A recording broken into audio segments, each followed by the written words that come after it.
And welcome back to the Run.down over here on the Strickland Podcast Network and the Strickland YouTube channel. Your boy Samuel here on the mic. I got with me Geoff, aka Frank Barrett 119 on Twitter. So the Knicks, they lose I guess a heartbreaker again, in a sort of fashion. I mean, me and Geoff were speaking before we came on here about how we kind of expected to lose this game, but it's disappointing after you build up a 15-point lead to then just see it all come crashing down the way it did. Yeah. So how'd you feel about this game? It's the same as what you just said. I feel like most people came into the game and were like, "We're not going to win this game," which is totally reasonable. The Grizzlies are a really good team, and honestly, I thought we got a really beneficial whistle early on. There was a point where we were like out shooting them from the free throw line, like 18-1, and I thought it really flipped down the stretch. I thought Ja got a lot of really touchy fouls, and like I know he still ended up shooting them from the foul line, but I would argue that they got like the majority of the clutch foul calls. And so when you combine that with them just being a better team, it sucks to lose, like you said, when you go up 15, but kind of expected it. Yeah, I mean, we kind of saw shades of last year's Knicks with a dominant third quarter, 40 points in the quarter, kind of led by Randall's bully ball and like just basically a sharing of shots between everyone. Like I think IQ got a couple points in there. RJ definitely got his share of points. Fournier even contributed on the offensive end. Even Burks had a solid game until the fourth quarter. But we'll get into that in a bit. But yeah, it was shades of last year's Knicks, and it felt like, okay, they're about to cruise to this win, and we got this 4-game win streak. Maybe the plan is really an actual possibility. And then in the fourth quarter, I felt like a major reason of why we lost is like they brought in Jaren Jackson Jr. and his defensive acumen in the paint, being able to just deter every attempt that we had going on in the first like three quarters. He just made it hell for us in that quarter. Yeah, I mean, that's a really, really astute point, and I feel like the Grizzlies are sort of antithetical to the Knicks in the sense that I think what they do is really cool. How they start Jaren Jackson next to Steven Adams, and then almost use Jaren Jackson as their backup center. So they have like a weird rotation where like they trust Jaren Jackson to simultaneously play power forward next to Steven Adams and play center, in these big moments, especially in the fourth quarter when Steven Adams foul shooting really hurts the team. And so to be able to throw Jaren Jackson out there and just he protects the paint, he's chasing shooters around, and yeah, he's really, really good, and he absolutely dominated that fourth quarter. Yeah, to your point, he was just really, really good.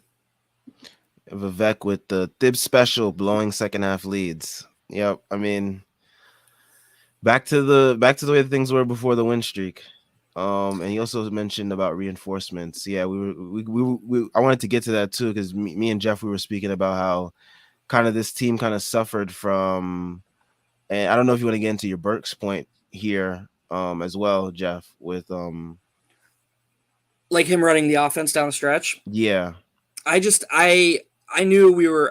I'm not gonna say I knew we were gonna lose, but when Tibbs called the timeout really early in the fourth and pulled Deuce for Burks, I thought he was gonna go to Fournier, which would have drove me fucking insane because Fournier was terrible in the third quarter and he played the whole third quarter. And the play that caused Tibbs to call the timeout, Deuce played really good defense. Like he stayed in front of John Morant, which is really hard to do, by the way, for like 5-6 dribbles, took multiple moves by him, and Mitch just stood there and watched and didn't slide down and help. It wasn't Deuce's fault even. And then Thibodeau pulls him and puts Burks back in, and you know that this is Thibodeau being like, okay, I have to control this game. I need my hands around it. So you know what the next move is going to be. It's going to be, how can we slow this down? I'm going to call every play. And we've seen it a million times before. We saw it in the Blazers game. We saw it in the Thunder game. It's just he spams Burks pick and rolls that end up with Burks. Because the thing is, and me and you talked about this last post game, when the Knicks are at their worst, they don't use their pick and rolls to create advantages immediately. They use them to force a switch and then slowly go to work with a switch. So these fourth quarter pick and rolls, it's just Burks forces the switch and then he either pulls it out and goes to work on the big or tosses it to Randall and Randall goes to work. That's it. That's our offense. And it's everything we don't do for 3 quarters. I don't understand it. I don't get it at all. And it really like makes it hard to root for Burks in a sense because you want him to do well. He's a Nick. I mean, he's a good Nick. Like he's a good bench scorer. We all like him. He seems like a good dude. But the better he plays, the more Thibodeau is going to trust him and he's going to go to this. And this is the last thing we want to see, especially at this point in the season. It's just ridiculous. I don't get it. Yeah, and I think that also plays into a bigger part of I think a bigger part of that plays into that actually is the injuries. Missing a lot of missing two of our main key young wings that we've invested a lot of time into the last couple of weeks before they both got injured with Grimes and Cam Reddish. And I feel like if Burks didn't have it particularly going, I think maybe Thibs would have been forced to move to Grimes because he's not afraid to use Grimes. That's the one Loves player that Grimes, yeah. he loves Grimes. He's not afraid to take a vet out for Grimes. So he would have probably put in Grimes, maybe Cam Reddish. Cam Reddish seems to have been gaining his trust as of late as well. So that's the only hope I have that things would have been different if those guys were healthy. I don't know what you think about this, but to me, the most surprising thing about it, and I know he didn't have a great game. He was 9 for 23 or 9 for 24, but RJ Barrett's been our best player for a month now. Like, and even the most cynical people would admit he is the face of the team right now. Like, I know people are still loyal to Julius, and you know what? Like, if Julius is going to be the guy he's been for 3 games, I'm not going to be mad if he's the starting power forward for the team next year. I won't be mad. Like, he looks like the guy he was last year. He's just not like all we wanted going into the season with Julius Randle was, okay, it's okay if you have a shooting regression, just bring the effort. And like the reason he turned Knicks fans off for a few months is he wasn't even bringing the effort. But this last week, like, how can anybody be mad at what Julius Randle's bringing? He's working his ass off. Like, yeah, he still has blemishes, blah, blah, blah. But to get back to my original point, why isn't, even if Thibodeau was doing this exact same rigid nothing offense, why isn't it through Barrett? Why isn't he giving Barrett these touches? Like we would be mad if the offense was really boring and it was hurting Barrett, but at least he would be learning something. Standing and watching Burks do it is just, it's nothing. Yeah, it doesn't help at all, and it doesn't like the point of these last couple games is always to figure out what you have in your team and like learn things, and having Randall do the same thing that he's been doing since last year doesn't help anyone on the team. It doesn't help you learn anything about the team as well. So yeah, I mean, I agree with you there. I mean, it's just ridiculous that he, after trusting Barrett for all this time and to not trust him now, it's just like, it's so weird. Yeah, it's just really surprising that he's not even like, all right, RJ, you got the keys in these moments. Like, I don't know. I guess we shouldn't be surprised that Thibodeau isn't the most creative down the stretch because he's never been. So, like, how are we going to expect him to change? But it's not that crazy a change. Just be like, okay, we're going to run the same boring pick and roll all the time, but instead of Burks, it's going to be RJ. Like, that's not that crazy. Yeah, it really baffles me, and this is why, like, I've always, like, okay, the players are the ones that come on the court, but like it's always the coaches that have to do with the scheme and how with the player and the positions that the players are put in. So like when I always criticize Thibs, it's like I just want him to be more creative in a Yep. sense, and that's all you can ask for at this point in the season. Just be a bit more creative. It's really not going to hurt you that much. We don't have anything to really lose. You lose, you get a lottery pick. You win, you possibly make a play and push. So it's like, you get what Yep. I'm saying? I no, I 100% agree. Yeah, This is what we're doing right now is the only way we lose because yeah, we're not capitalizing on these games to try and learn new things, to try and see just anything new. I don't know. I will say I was surprised that Thibodeau went with RJ on Ja the whole game, and I thought he did a really good job. I thought that what Thibodeau would do was go with RJ on Ja when the starters were in, and then when IQ came in, and they were playing together, let RJ play off ball and have IQ take Morant. But he left RJ on Ja the whole game, and I thought he did a really, really good job. Yeah, there was some moments where like his shiftiness kind of caught him off guard, but it didn't like really deter him that much from being able to stay in front of him and bother his shots a little bit throughout the night. So I thought he did a pretty good job as well. And Yeah, go ahead. oh, I'm sorry. I was just gonna say it completely changes his defensive ceiling if not only is he a guy who can like guard up and guard his position well, like Tatum, Kawhi types, who we've seen him guard those guys pretty well. But if you can just put him on a Ja Morant type too, that completely changes the outlook for RJ on that side of the ball and somehow raises his ceiling even higher, which is really great for Knicks fans. Yeah. It's a shame again bringing it back to the injuries. It's a shame that we didn't have Cam and Grimes to also just like toss on Ja a couple times because I felt like he was taking advantage of Deuce and even IQ. They're great defenders, but like they're not that big compared to Yeah, Ja. And Ja was able to just bully them basically to the rim at times and get whatever he wanted. So having those bigger wings to toss on him is going to be key. And like it's going to be key for the team going forward against any kind of guard that can do what Ja does. absolutely. I want to get into Mitch. I thought Mitch had a pretty good game tonight. Let me check his box score real quick. Man, he had to have like 7 stocks, right? Like he had all the blocks, it seemed like. Yeah, he had 10 points, 16 boards, 4 assists, all which came in the first quarter. And then yeah, he had 7 stocks, 3 steals, 4 blocks. He was just a monster out there. He was And so it's just good. like Yeah. these games like this, they like really encourage you about what his future can be if he like really locks in and does this on a nightly basis because like we've been seeing like a pretty consistent stretch. We've been seeing pretty consistent like short like 5 to 6 game stretches, but he hasn't really put it all together over like a large stretch of games that that's been encouraging. So hopefully he can continue this, keep this up. But yeah, it's been encouraging. How'd you feel about his game? I thought it was really good, as you alluded to. I will say that I thought he had a stretch during the third quarter, which really, really helped the Grizzlies get back into the game. When we went up 96-81, I swear there was like 4 or 5 straight possessions where like he was the culprit on both ends. Like he had a moving screen. He was just, I think he was either tired or just like disengaged after we built the lead.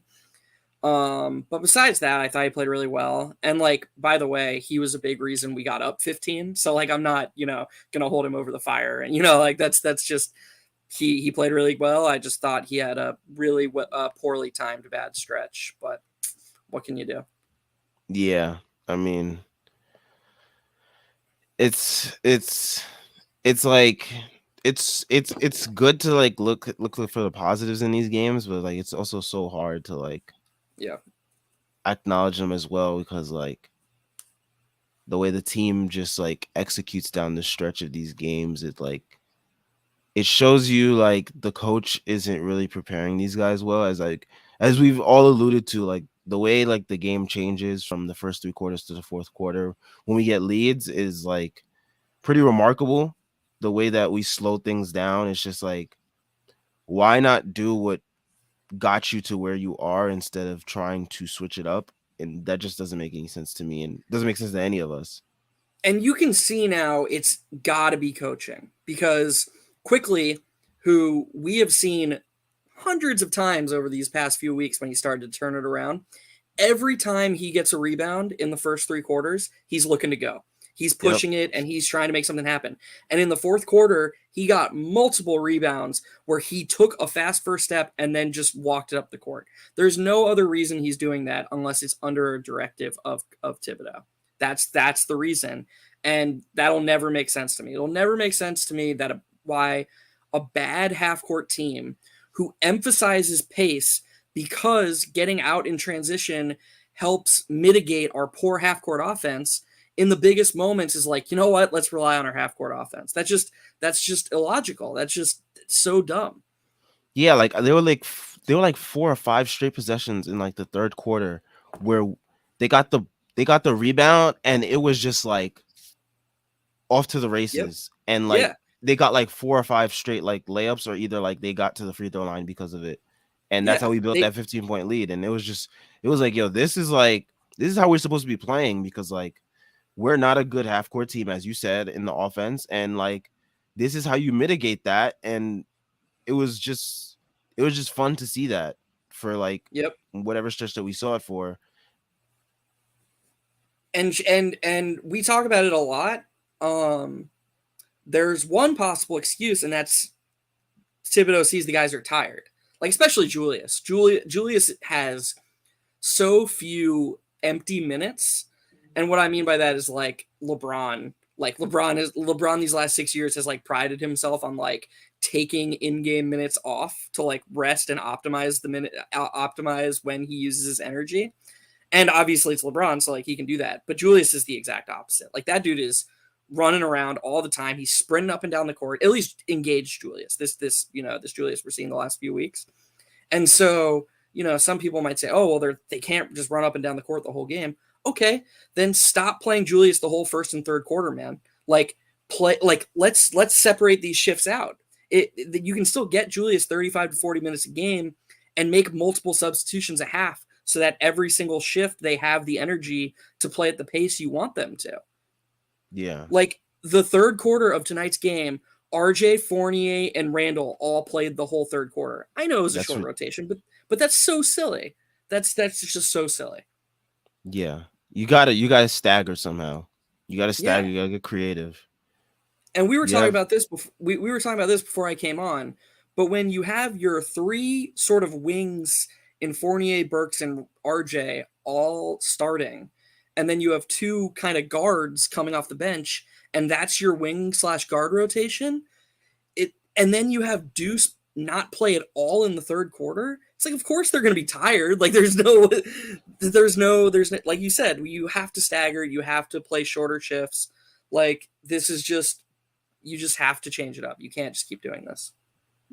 got a comment from Hawkeye for 20-point Burks plus ISO ball equals L. Yep, I mean Mm-hmm. that's been the recipe for disaster throughout all of basically most almost all of February and up until we started winning recently, where they decided to move Burks off ball. And like Burks off ball, even like today they started off the game with like more Burks off ball. And that's how I think Mm-hmm. he got off to such a pretty good start. He finished the night with like 18 points. So like Yeah. I bet Burks over 13 and a half. It was beautiful. Like, and like he didn't, I so like I was paying attention to him closer. All of his makes were off secondary creation and off of catch and shoots. Like there was one 2-pointer in the fourth quarter that he created for himself out of the pick and roll. But besides that, it was free throws, threes, and secondary creation. And then Thibodeau was like, nope. yeah, it's just like I don't get why. Again, we've been saying this like the whole night, and for a lot of nights recently, why go away from what works for you and works for the optimization of the team? It just baffles me. And it's bad short and long term. That's the worst part. Like we're sitting here talking about how it could very well be suboptimal to win tonight's game. But okay, no coach is perfect, you know? Hmm. Like coaches make short-term mistakes all the time, that you can live with that. But it is obvious that just spamming Burks down the stretch is doing nothing for us long term. So how can you have questionable short term decisions that kill us long term? Like, how is there not somebody who's like, hey, like, let's talk about this? And I think I've seen Schwinn posted on Twitter today a little screenshot of an article where where Bondi, he was speaking to, I forgot who it was, where someone was interviewing Bondi about like basically what's going on in the Knicks front office, and they were basically saying that like Worldwide West, William Wesley, he was saying how he was saying that Thibs, like the way he plays the young guys isn't beneficial. And I want to find the exact I want to find the exact quote because I just want to make sure that I got it correctly. Okay. I Yeah, mean, just based. Oh, okay, yeah. Keep going. I I'm got it sorry. I now. thought Yeah. I thought it was gonna take you longer, so I was gonna No, try and no, take no. Yeah. over. I'm quick with the scrolling over here. So it Yeah, says that's I did impressive. hear what's been out there, which is William Wesley, Worldwide West has been going around, and it's just not been to James Dolan. Other people have heard this as well from West, that Thibodeau is at least partially or mostly to blame for what's happening right now. I heard specifically, and this was a couple of weeks ago, that Wesley was saying Thibs hadn't been giving the young players a chance, and that the team should be better. When you have a high-ranking executive like that talking about the coach in that way, yeah, there's cause for concern. Yeah. And what we're seeing these past few weeks is that all of us who have been like, what is the point of just doing these two lineups that aren't working over and over again? We're right, because the young guys are all contributing. So it just never made any sense. It's just it had and it always was going to have long-term ramifications because with a team like this, our most important guys are our young guys. And so not developing them, not putting them in optimal positions to succeed can only hurt them. Like I saw somebody yesterday that was like, "Well, maybe Deuce is playing so well because he had to wait." It's like, dude, get the hell out of here, man. Like it's a professional basketball player. Like, come on. Yeah, I mean, like this, like I had when Grimes first came in that first game against the Bucks, Yeah. I was like, Perfect example. I knew that these guys can contribute right away. Like even from summer league, and you could say, yeah, it's summer league or whatever, and like you're not supposed to take away a lot from that, but like you could see the tools that these guys had and how translatable they were to the NBA game. It's not like these guys were doing like the impossible in college. They were just playing like they were playing optimal roles and like they succeeded at those roles, and those roles are very translatable to the NBA. 3 and D, catch and shoot threes. I mean, Grimes Yeah, is a nice size wing. Deuce has a nice size wingspan for a point guard defender. Like it's all huge. those stuff they translate to the NBA. Yeah, all this isn't pushback. I'll just say that I think it's actually a compliment to what you're saying. I would say that Deuce is the one I was most skeptical about his offense translating right away, Mm-hmm. just because of how reliant he was on creating with the ball in his hands.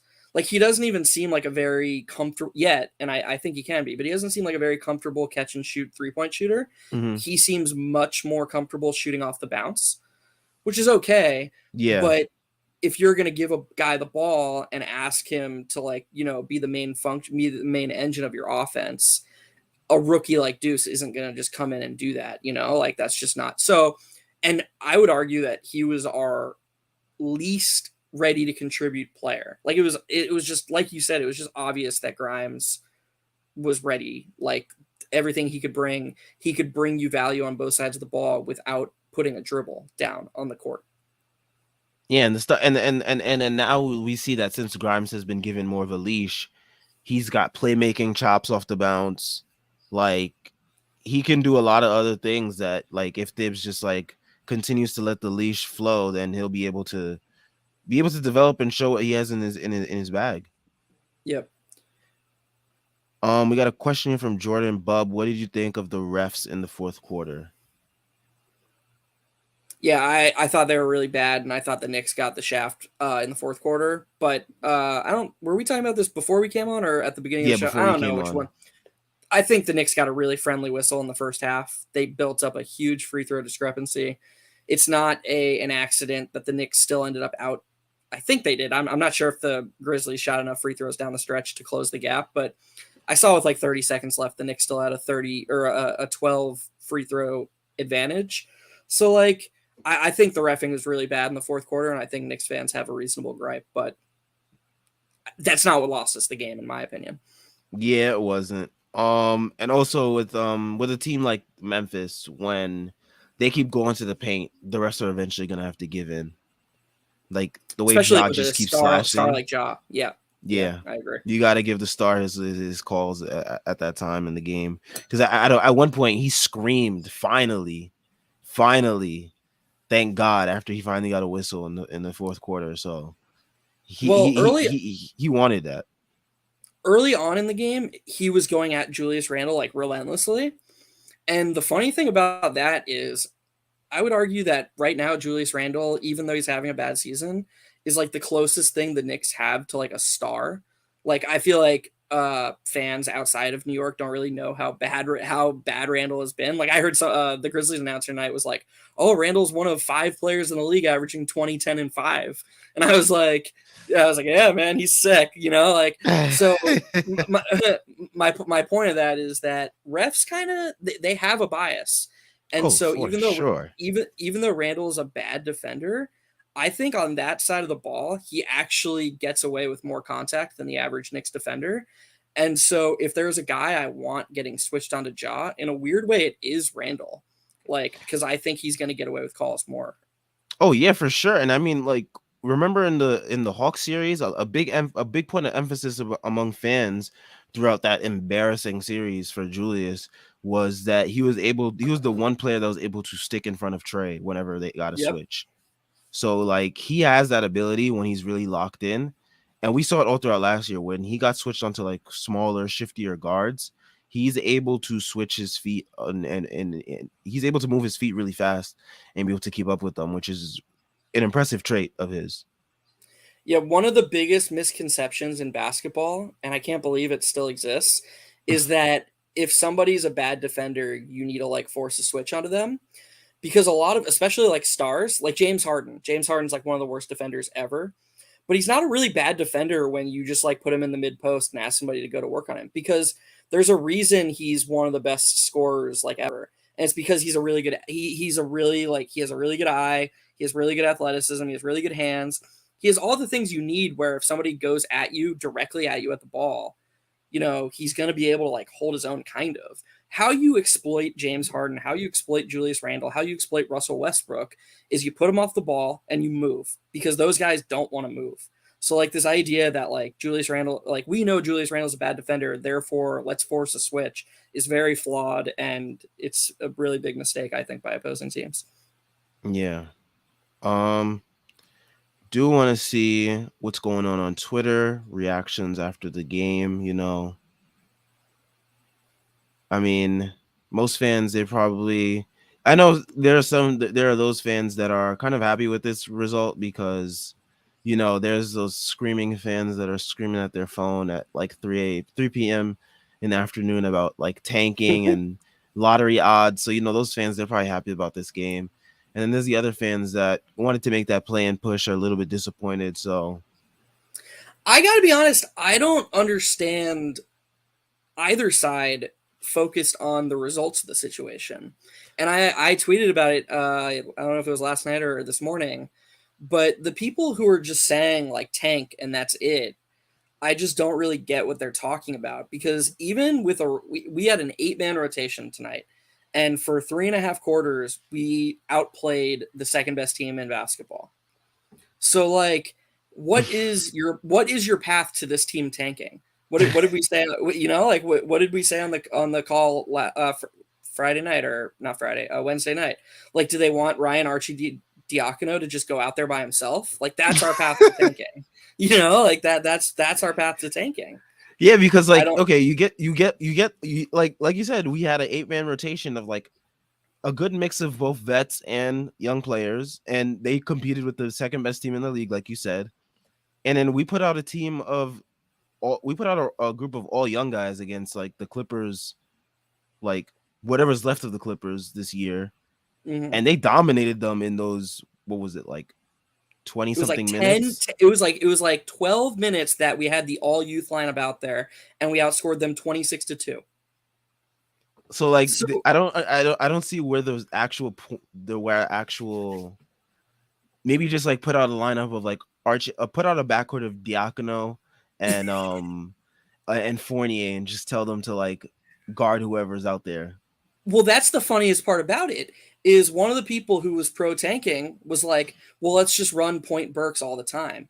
And it's like, so you actually don't believe in developing the young guys. So why are you so obsessed with this draft pick? What are we gaining if you're not even gonna like isn't like my whole point is that I wouldn't mind if we lost every game the rest of the season. I think the emphasis should be on RJ and Quickly and Deuce and Sims and Grimes and Obi, and whatever happens happens. And those last 3 games where we won 3 games in a row, there was clearly an emphasis on the young guys. Did Randall and Burks and Fournier play? Sure. But our young guys played major minutes and were major contributors in a win. So I don't get how you can be mad at that. If we were running the rotation we were running earlier in the season and dying to win every single game on the backs of Alec Burks, yes, we'd all be furious. We all were furious. But the reasonable people amongst us went from furious to okay with wins because of the infusion of youth into the rotation. Yeah, for me, it's all about process. That's been my whole thing the whole year. Like, I didn't care what happened. It was just about process for me. Because, like, process will eventually lead to better results in the future. So, like, when I saw this season, earlier in the season, when the team was building up bad habits and I was kind of like going for the tank a little bit. I was more of like, I was kind of accepting the team's fate because I kind of saw the bad habits that the team had developed. And like that was the process at the time, and the process is still not as perfect, not as best as I want it to be, but it's been a little bit better because it's included the youth, like you said. So that's my whole thing about the rest of this year. It's about the process and like how do you incorporate the youth and how do you develop them going forward, as opposed to Point Burks 38 minutes instead of giving RJ some initiating reps and like giving Deuce minutes and giving IQ more minutes and giving Cam minutes and stuff like that. Yeah, 100%. Yeah, couldn't agree with you more. I think that's exactly right. And the other thing I saw somebody tweet today that I thought was a really good point is somebody was like, "Oh, well, we should try to get like a top 4 pick or whatever." And it's like if we went 0-16 the rest of the season, the Thunder would have to go 8-8 for us to pass them. Like even if we lose every game, there's no guarantee we're going to move up that significantly. And with the flat lottery odds, it's like the difference between 8 and 6 just isn't that big. It's not big enough to the point where you should be mad that Deuce McBride and Emmanuel Quickly are leading your team to a victory. Like that's just silly to me. Yeah, I mean, yeah, the way the odds are, the first year that the odds changed, it was like whoa, like the way teams jumped. But like ever since then, teams haven't really jumped that high anymore. So it's like if you want to jump from like 7 to like 3 or 7 to 2, that's like crazy. So like wherever you land, it's gonna be wherever you land, and it's like it is what it is at that point. Was the first lottery the year when Adam Silver gave New Orleans Zion?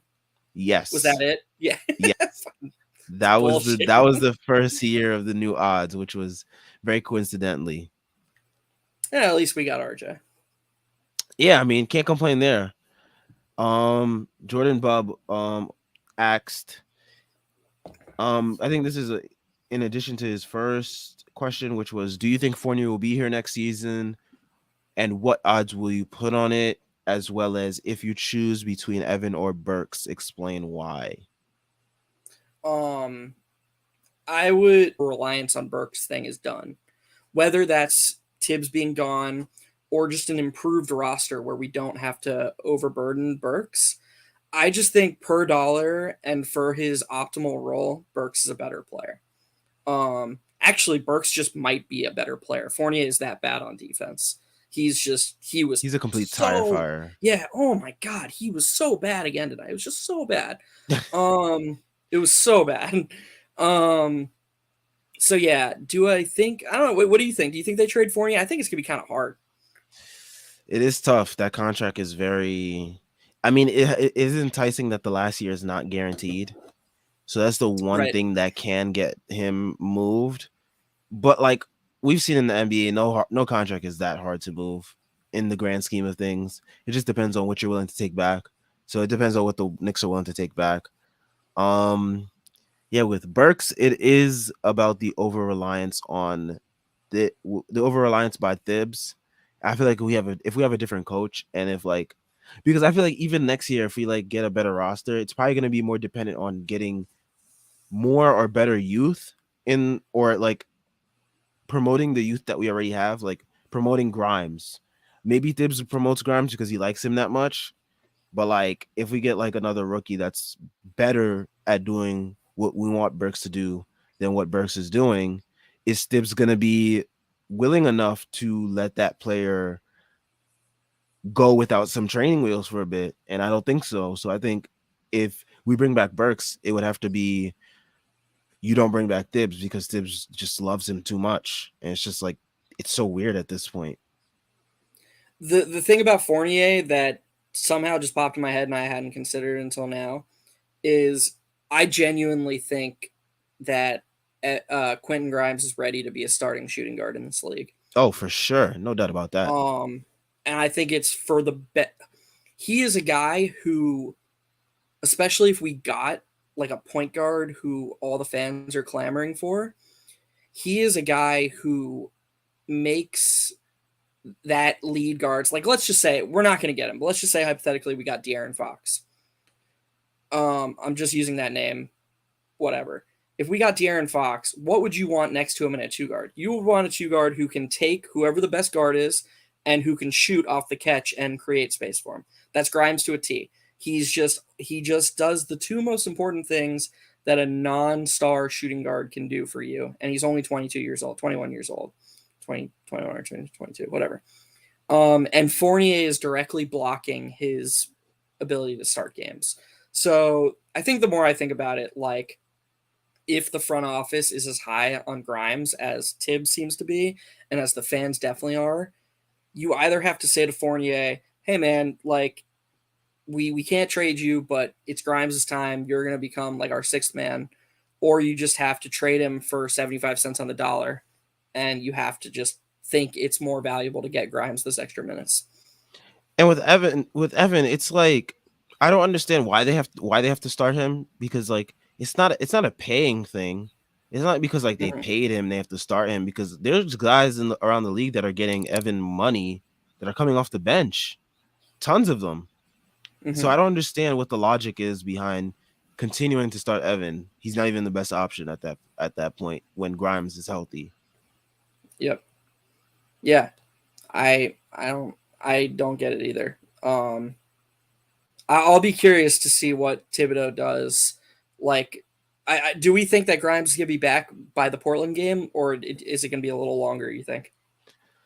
Man, this injury is tough. I've heard with the sublugation sublug I don't even know how to say it. Let me just call it the dislocation of his kneecap. It's like a Mm-hmm. really tough injury, I heard, to like really like gauge. I know they said like what was it, like 1 to 2 weeks they said they were gonna evaluate him or something like that. Yeah, it was one. It was. I think it was 2 weeks, like a few Sundays ago. So I think we'll be coming up on 2 weeks. Okay, so In should be 2 days. soon. Should be Yeah. soon that he's back. Hopefully. I mean, I'm tired of seeing Evan get extended run when Grimes is over there in a Nike sweatsuit cheering on instead of in uniform. The thing is that Fournier would be helped in so many ways by coming off the bench, because first of all, he So would many. he would play next to Quickly, who is just like, I know people don't want to hear this, like especially the people who hate him.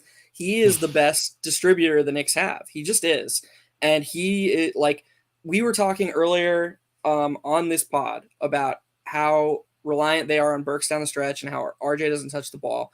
RJ had 2 touches in the fourth quarter, and both came because Quickly dribbled the ball across half court. I paid like really close attention. Quickly is the guy. He is the organizer. He's the connector. That's Fournier feeds off that stuff. And then because he'd be coming off the bench, he'd be playing against worse players. His defense would be less painful. So like a Quickly Fournier backcourt off the bench with Burks and Grimes as the backcourt as the starting rotation, just it makes sense. Like if you keep up with the Burks Fournier backcourt to start games, and then it's Quickly Grimes, and I guess it's gonna be Deuce now because Cam's hurt. If it's Quickly Deuce, Grimes, Obi and back up big off bench, we're going to keep seeing the same result we've seen for the whole season. The starters will get off to a slow start, the bench will get them back into the game, and that's just what's going to happen. And there's no reason not to switch it up and see if other guys can play better together. Got this tweet from our very own Stacy Patton 89. It's Dibs. They've blown a million fourth quarter double digit leads because Dibs doesn't believe in running real offense late in games. It's Dibs. It's always been Dibs. He wants you to watch Burks jack up 10,000 shitty shots a game. Basically, what we've been saying here too. I don't know if Stacy's in the stream watching and just decided to fire up a tweet based on the stream, but yeah, I He's so mean, funny. He's so funny. Like I've been on the pod with him and Schwinn a few times, and he is like so calm and composed. Like especially compared to Schwinn, obviously, who's just like yeah. friggin' hilarious. But then like you'll see Stacy on Twitter, and he just goes nuts, and it's just like, where is this coming from? I don't know where this is coming from. Yeah, I mean, but yeah, he's basically reiterating the same points that we've been making. I mean, probably the same points that the whole fan base is making at this point, and we're all just tired of it at this point because, like, I mean, I know it's like at a point where like the team is injured and we basically have no choice, but yeah. Yeah, I Uh, mean, I don't. Oh, I'm sorry. no, go ahead. Nice. I was just gonna say I don't know how Tibbs isn't tired of it. Like, isn't he? It doesn't he like feel stupid doing the same stuff and having it not work all the time? Like you heard people be like when the Knicks went on that 3-17 stretch, people were like, "Well, Tibbs is doing what he thinks gives him the best chance to win the game." Well, we're 3-17 in our last 20 games, so that's clearly not the answer. Yep, gotta come in from Zach. It's about to be Jaden Ivey season at MSG, baby. I hope so. I'd hope so. I mean, I like him. I like Matherin. I know Matherin's probably gonna be in our range. Are you a college basketball like a big college basketball guy? I usually tune in around right about now, which is like when Yeah, the conference tournaments start heating up and March Madness starts heating up. So I am getting my little scouting on as I watch these games now. so I haven't seen much of Ivy. How would you say he profiles? Like, what kind of player is he like?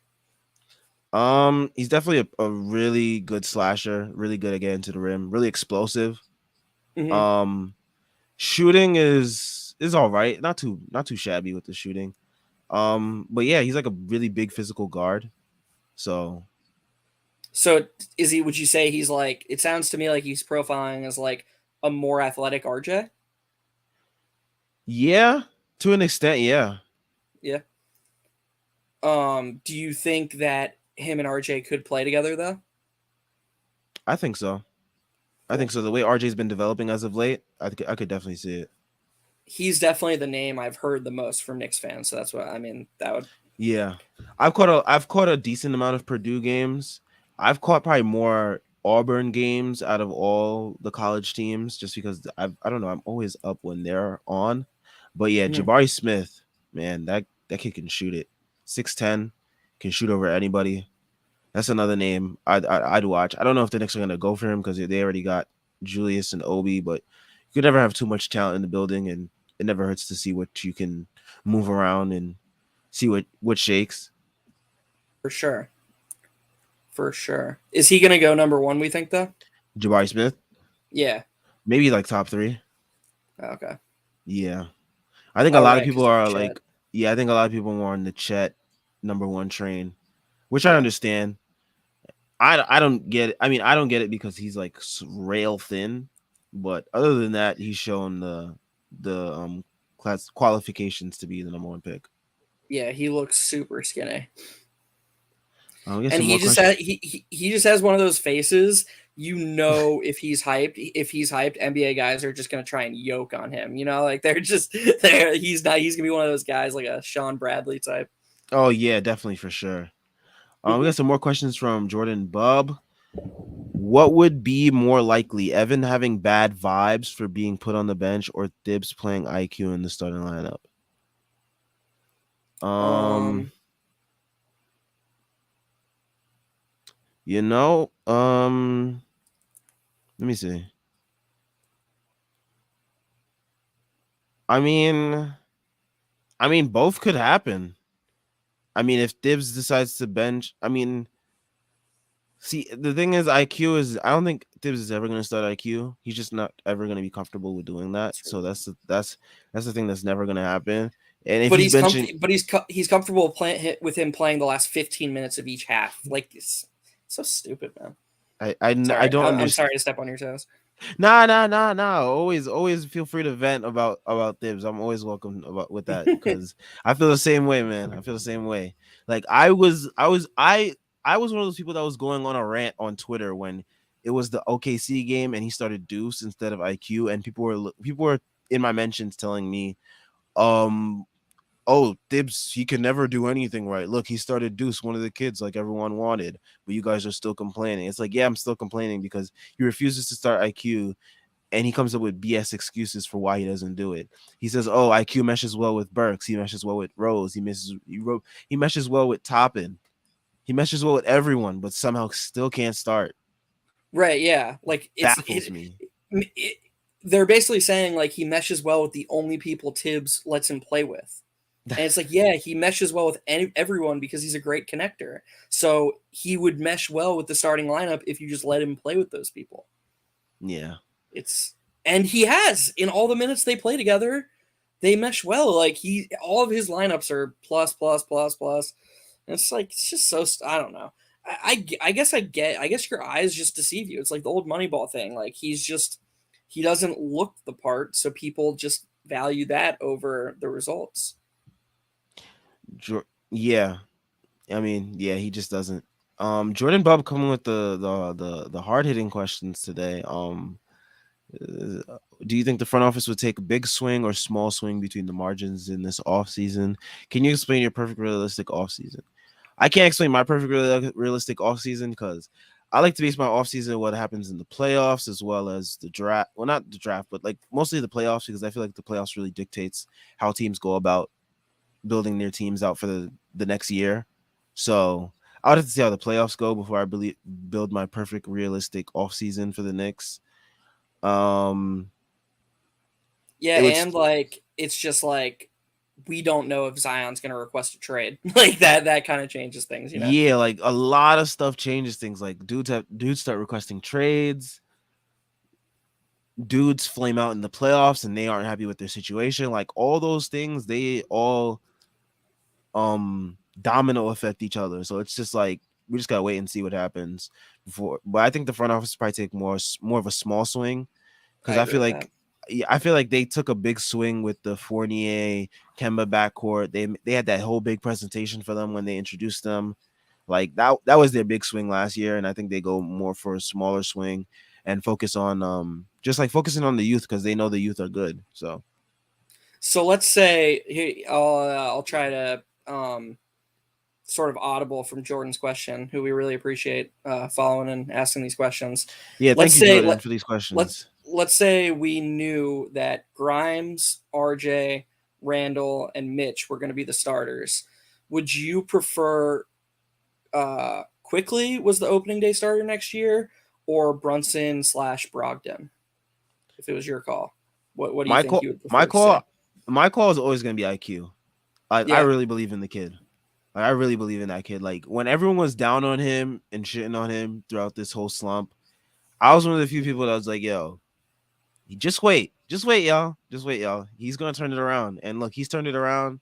He's had a really solid stretch, looking like himself from last year, and like he's added the tools that he's built up this year, and he's added it onto the shooting that we saw last year and the confidence that he had last year, and that's been really encouraging. So I'm always gonna believe in him because like he just works too hard. Like him and RJ, they have that thing where they just like work too hard to fail. So it's like I have to always believe in those guys no matter what.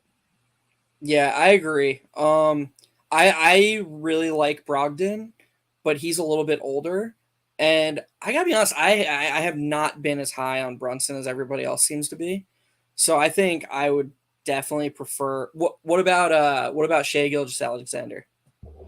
If I threw him in Yeah, the mix, that's enticing, but it's also what's the price of him? yeah. I feel like we would have to give up quickly, Yep. honestly. Like quickly in draft picks.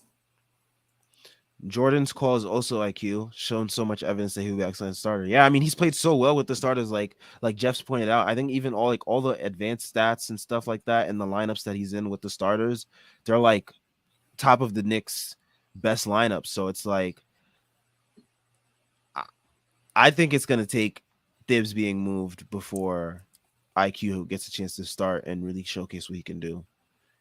Because Yeah, I actually have the information on a spreadsheet because I just like am such a psycho and like um I uh I just wanted to keep track of it. And god, where is it? Okay, here it is. So I guess this is kind of outdated. Um but the three main starting fives with Burks versus Quickly, starting with Mitch, Noel, and Gibson, and then Fournier, Barrett, and Randall. So some combination of those fives. Quickly comes out ahead in like across the board in the advanced stats. Like they're better on offense, they're better on defense. And the only difference is that Burks has played like 10 times more with each set. Like that's the only difference. insanity. Yeah. That's It's insanity. so wild. And it's obviously even worse with Kemba. That's the funniest thing too. Like we realized Kemba wasn't working. Why not just start quickly and then have Burke if you're really that trustworthy in Burks, have Burks be the backup point guard then. You know, like why did it even take so long to make Quickly the backup point guard? Yeah, it's insane. I mean, yeah. Time will tell. I mean, we'll see how these last 16, 15 games play out. And then we'll see what they do in the off season because it really feels like they're gonna move on from Thibs based on what we've seen with Worldwide West and like the emphasis on the youth and whatnot. So I've seen people say that the worst thing that we can do is keep him and then get halfway into next season and just be in the same spot that we are now, where like we have all these unanswered questions and Thibodeau remains rigid. So, one sort of playing devil's advocate with you there that I would throw in is I would say that there is a 0% chance. All right, not zero, but there's a very small percent chance to me that Thibodeau starts coaching next year and the front office hasn't like been like, okay, we got to get you like I don't know, like an offensive coordinator, or we got to fix up the rotations. Like to me, if Thibodeau starts the season next year, I would almost be like a little bit encouraged because I would think the front office would be like, okay, we value the positives you bring, but if we're going to keep you in, we have to do something about some of the things that you're clearly not as good at. And that would mean hopefully Thibodeau's on board with that too. Maybe I'm ignorant, maybe I have too much trust in the process, but I could see a scenario where Tibbs is around and we're all happier at like the middle of next season and there are better rotations. But I I don't know. think, yeah, I think maybe they have to do some soul searching this off season if that's the case, or they have to all come to an agreement with like how the rotation's gonna be, who gets like who's gonna be what's the point of emphasis of the team next year, like because like this year it was obviously we're going all in, we want to build on what we did last year and to be way better. And like towards the back half of the season now we're seeing that's like more towards the emphasis on youth and like trying to reestablish Julius as the guy on the team, obviously, alongside RJ, who's coming to his own as well. And then, but yeah, they got to see what the point of emphasis is for the team next year. I think though, I think that I do think that he'll be back, even though I don't want him to be back. And but if they do bring him back, they have to do like you said, they have to have like some type of offensive coordinator, someone that can run the offense because we cannot keep doing this slow pace nonsense in fourth Yep. quarters. It is wild to see other teams like run these schemes that just are so foreign to what the Knicks do.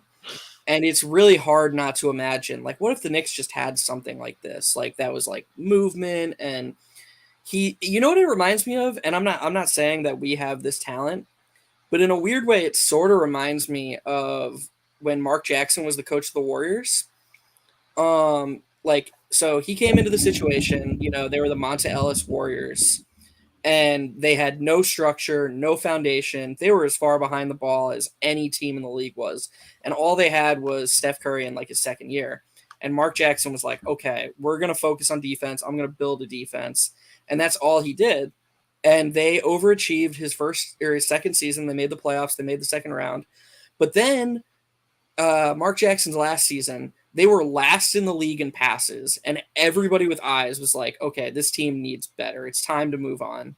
And Steve Kerr came in and just was like, okay, here's a motion offense, and the rest is history. Like, I think that there's an argument to be made that Tibbs got this team as far as his style can get them.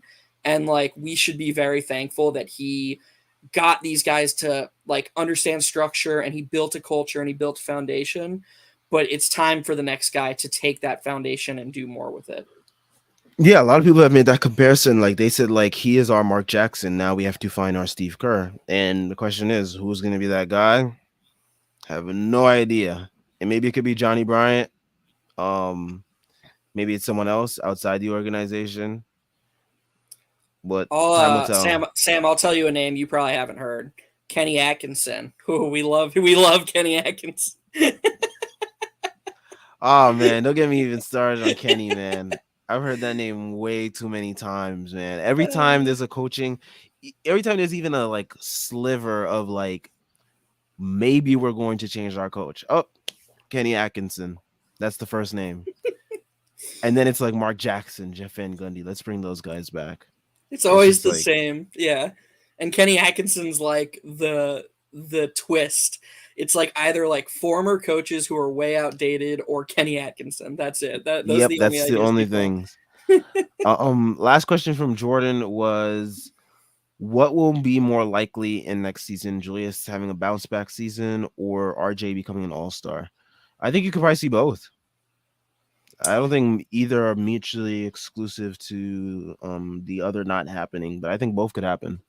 They're definitely not mutually exclusive. That's a great point. They could definitely both happen. In fact, you could argue that the more of a bounce back Julius has, the better it is for RJ, just because it opens up space for him. But I would argue if I had to choose, like under my head, I would choose Julius just based on what we've seen. It's hard to make an All Star game at 22 years old. It's hard to make an All Star game. Yeah. Um, and I think RJ is going to be an All Star one day? I absolutely do. I'm not saying that it can't happen next year. It can't happen in general. But I mean, what we're seeing from Julius this last week, I mean, like I said earlier, he's the same guy. This past week, he's the same guy he was last year without the shooting. And even then, the shooting's been a little bit better too. Absolutely, yeah. The shooting's been a little better.